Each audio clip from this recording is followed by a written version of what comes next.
peace that surpasses all understanding. I'm tired, you guys. I'm tired, and I don't mean tired, sleepy. I'm uh, I'm weary. I'm weary. Um,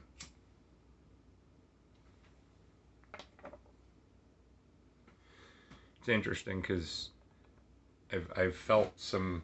I've definitely felt a shift of energies, um, kind of from last week and the weeks preceding it, and I was anticipating something. It was in my intuition, um, in my dreams and my travels that something was approaching, something was ending, something was graduating, and and when I say I'm tired or I'm weary, I'm weary of old paradigms, old narratives. Um, Ever since I was a kid, um, I was a weird kid, man. I was a weird kid. At least the way it was. Um, and I could take a victim stance, and that's not going to solve anything. I may allude to that. Um, you know, it would be very convenient to take a victim stance, but I was a weird kid, man, when I was growing up, and I was always a little different. I was left of center. Um, I used to hang out in my closet. There was a field down at the end of my street, and I'd go down there and I'd just stare at the sky for hours. Um, Lay in the middle of the field. It was like a hay field for horses, which was weird because I lived in a more urban area, and this horse field and horses and these stables were kind of out of place for such an urban suburban area. Um, but I'd go down to the hay fields and find a spot out in the middle and just fucking lay down and stare up at the sky. Uh, numerous other things, but I was a weird kid, and as far as like how my family viewed me, as the teachers viewed me, as the the dogmatic religious environment viewed me. I was always kind of, it's a solitary life, you guys, and I guess that's what I'm getting to. I've had relationships, I have family, people that I would refer to as friends or acquaintances, and I was married twice. I I went through all of what the narrative had to offer or pressured me into, and it never felt like me. It never felt like me. It felt like I was an actor. It felt like I was conforming to something I had no resonance with, you know. And outwardly, behaviorally, I demonstrated behaviors and things that were considered socially maladjusted. Um, Often I misunderstood. I knew what I was thinking and feeling, but I couldn't. Or when I did attempt to communicate it, it was the high majority was often misunderstood about what I was trying to communicate or communicate verbally or demonstrate through my actions. And I was taken out of the mainstream because I was a weird kid. And I was put into a special school, um, segregated from, because I was just kind of like fucking out there, I guess. And I know where some of that stuff comes from, but some of it I truly believe comes from experiences that I had outside of this lifetime. And growing in my learning, and you know, to finalize and finally learn the lesson, to finally learn the lesson. And there was something that within the past several years that I've come into some awareness about, and I found it quite profound, and I had a hard time wrapping my head around it. Was I believe it was in 1983, 1984. There was a channeled session that it's very easy to find on YouTube and in books and, you know, whatever. And it was the Am Discourses, Am Ra Discourses, and if I'm under, you know, everybody, and I don't want to give away, you know, that's something too, because two people can read the same identical book and come away with two totally different experiences. And I am only sharing aspects of what my experience was with researching and looking into that, the I Am Discourses. But if I had to consolidate, there's a polarity. There is service to self and service to other. And the gist of it, the way I initially perceived it, was the idea of service to other was what I initially resonated with. Service to others, and when I look back over the course of my life and my interactions with people and my integrity, even as a kid, don't get me wrong, I've hurt people. I've hurt people. I've hurt people's feelings. I've said and done things that were inconsiderate, cruel, mean. I've danced on both sides of the fence. But ultimately, at my core, what initially resonated with me was service to other. Living a selfless life. To help others, to build others up. And while there may be a perceptively noble thrust to that, to help others, to be available to others, I can see now where there's a fine line between helping and enabling. And I began to kind of try to understand, I suppose, because within us there's light and dark. You know, there's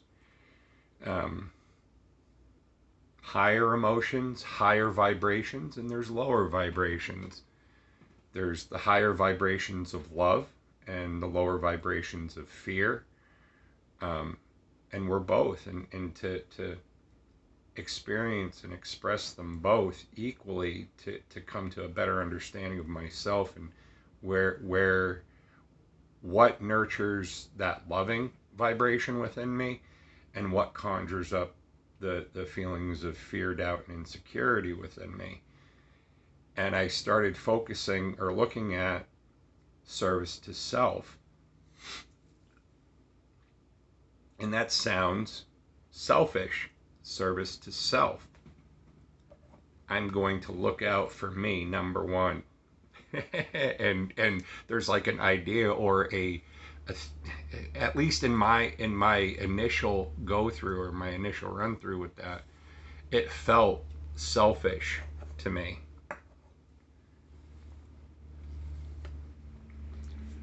It sounded self-centered, selfish, narcissistic, perhaps, antisocial, socially maladjusted, that it's all, it's a dog-eat-dog world. And it's funny because somebody mentioned that, and that was something that has been in my awareness. There are no coincidences. But looking at service to self, if I am serving from a divine, pure place from within my integrity and my intuition. If I am at service to myself from that position, I am setting an example. It is not selfish. Why, for example, I'm thinking of like roughly 2 year stretch period in my life, fairly recent, coffee burps, um, an experience in my life where I was definitely misunderstood. But I do, I would be asked, Scott, why are you, why are you the way you are? All this stuff going on, and you always seem to have a water off a duck's back. You always seem to be calm. You always seem to be in a good mood. You always seem to be just kind of flowing, and I attribute those comments, and I perceive them as compliments. There was a bit of the ego thing going on there, but I was setting an example, and how did you come, why are you in such a good, well, I meditate, I treat myself well, I am at service to myself, I live a life that I don't need to take a vacation from. I come home and I garden and I cook and I do things that inspire me. I love my feathers. I love my plants. I love the food that I get to eat and enjoy and prepare with love. There's so many different things. I'd like to be able to travel more. I do have a pretty strong wanderlust. It's primarily toward the Caribbean, but that's not an option. Seemingly, it's not an option right now. But there's all these things, and that thing of service to self initially being perceived as something negative or dark or an opposing polarity, you know, service to self or service to other, and coming to some understanding that it's very much like the yin and yang, and when you think of that image, they complement one another. The way that they kind of flow around each other, the two teardrops intertwined, or whatever you like. I always see teardrops when I look at a yin yang sign. But I found that and what stirred me on to push the button is that in very recent days, it's really like it's in my face. It's in my face. And I think you'd be hard pressed to find any individual right now who isn't or hasn't felt a fair amount of stress over current world events, and how is it manifesting in their life, and how am I treating people, how are people treating themselves and others, given the pressure of these stresses that we've all encountered, and to be at service to other, or to be at service to self. And I'm not so sure, because where do I find balance? Where can I find balance in that? It has been my experience in recent days, in my real world. I have some lovely friends but in my real world, I have found in the past week or so some witnessing people where the stress of everything that's going on is coming out from them sideways, if you understand what I mean by that. Their fears, their doubts, their insecurities are coming to the fore. And it's been my experience, even with, within my own life, that there are times where in times of great stress, did I focus? Did I focus or did I crumble? And I'm seeing, witnessing, and experiencing that crumbling in some people, and they're looking for a savior. They're looking for someone to save them from what they're experiencing. They're looking for someone to free them from their fears. And it seems to me that the best way that I can do that now is in polarity to that initial mindset over the course of my life, being service to other, where I'm kind of leaning into being in service to myself, and keeping myself aligned, for my own benefit, and as a collateral effect of that, people may, when I go to the grocery store, hey, I'll talk to anybody, and oftentimes they'll talk to me. Perhaps it's my smile, perhaps it's eye contact, perhaps it's my posture. I don't know, but I do know that it is clear that my service to other,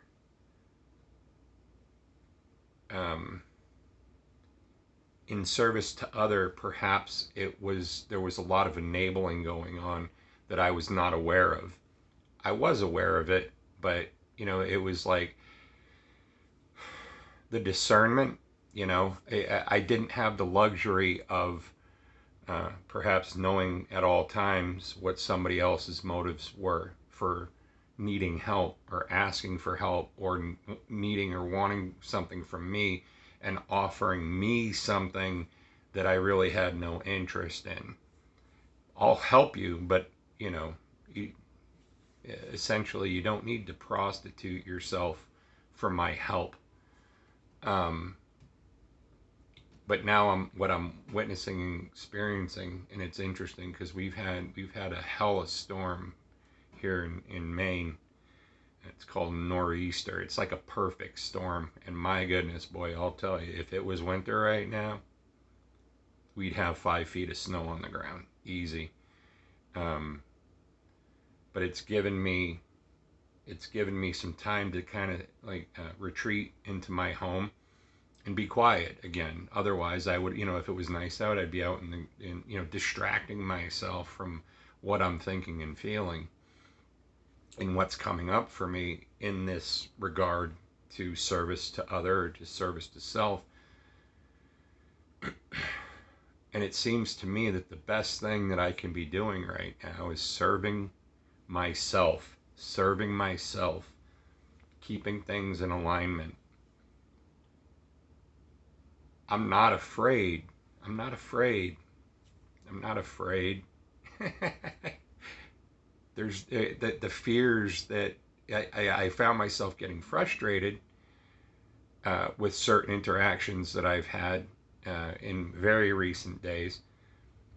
But there's no fear in me. It was witnessing someone else's fear and the frustration that I felt for them in their fear, and seeing a certain level of naivety on my part for helping people, or offering myself on some level to people that were going to just fucking run me through the ringer, and not having the discernment of what it really meant to be of service to others or to service to self. And when I am in alignment with myself, when I'm in alignment and I am acting and behaving and projecting myself from a point of my intuition, my integrity, my sense of ethics and morals, lovingly, compassionately, and I'm treating myself that way,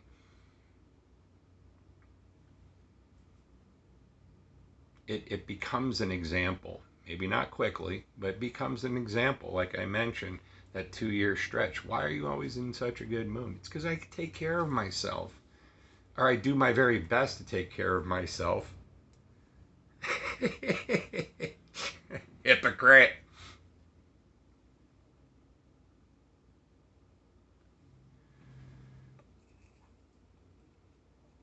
This time for all of us has been, on some level, at some point, we've asked some very uh, challenging questions of ourselves and the universe and those around us.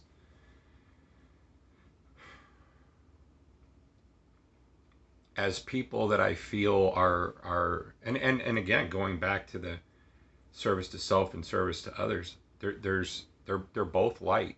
They're both light. It was my perception of what I thought was something benevolent in serving others, but there's a benevolence and a light in serving myself and becoming a light. Um,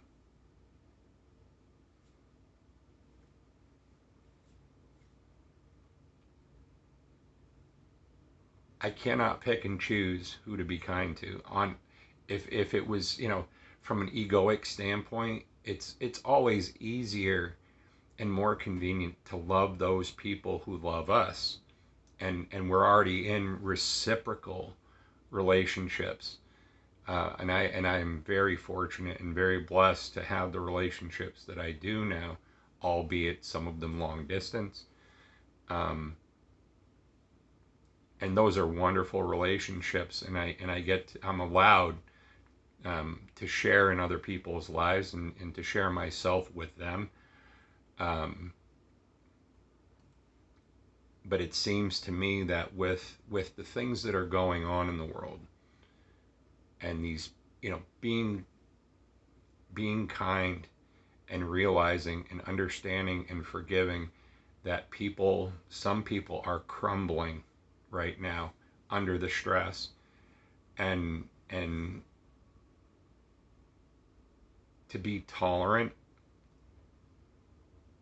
understanding, compassionate, and forgiving people for reacting to their situation, and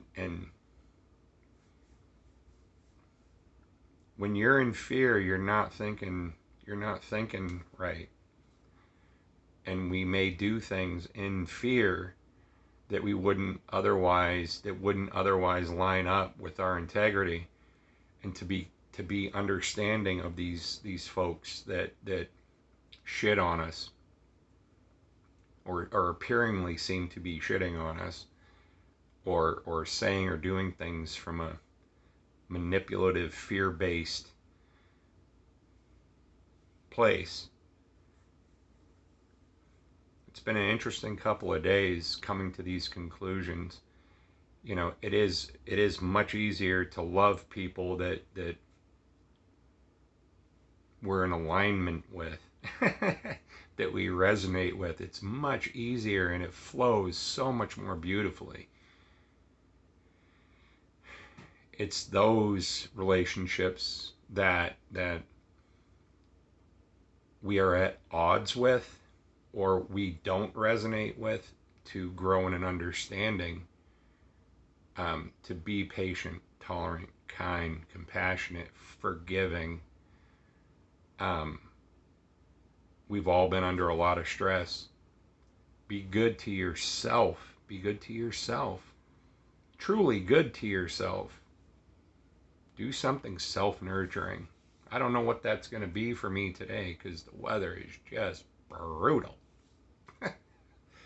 But being good to yourselves, you don't, you know, I'm thinking of this. there's an example. Somebody didn't particularly have a lot of money or resources.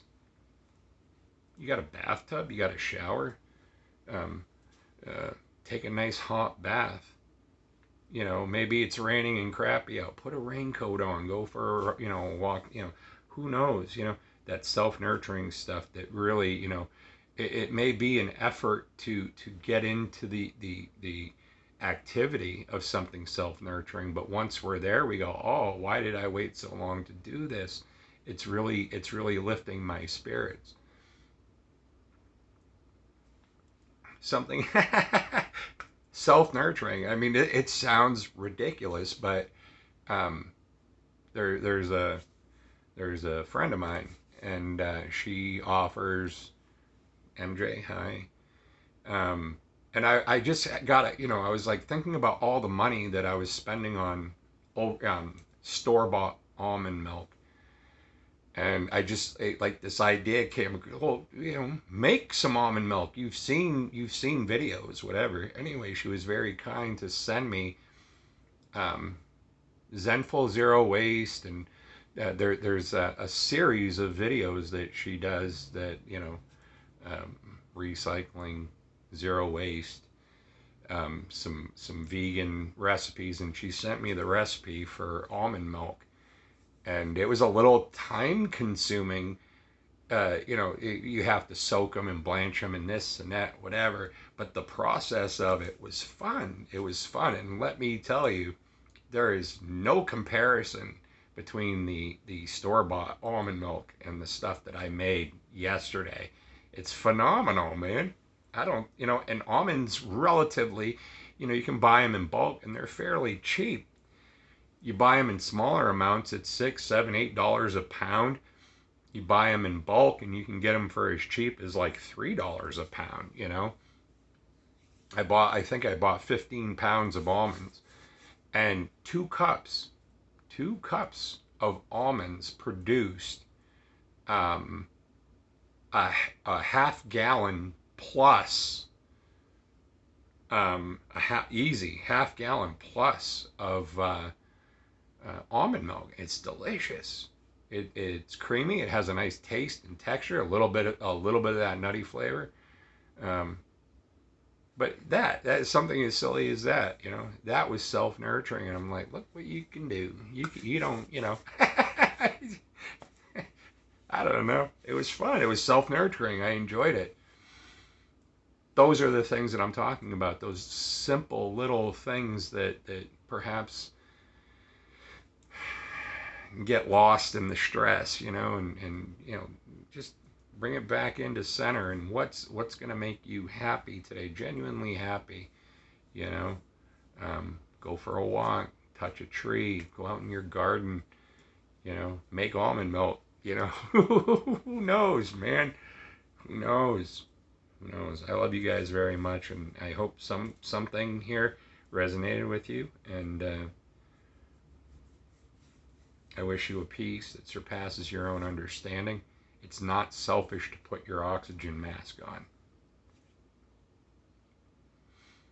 It's not selfish, Anyway, peace that surpasses all understanding. I love you guys very much.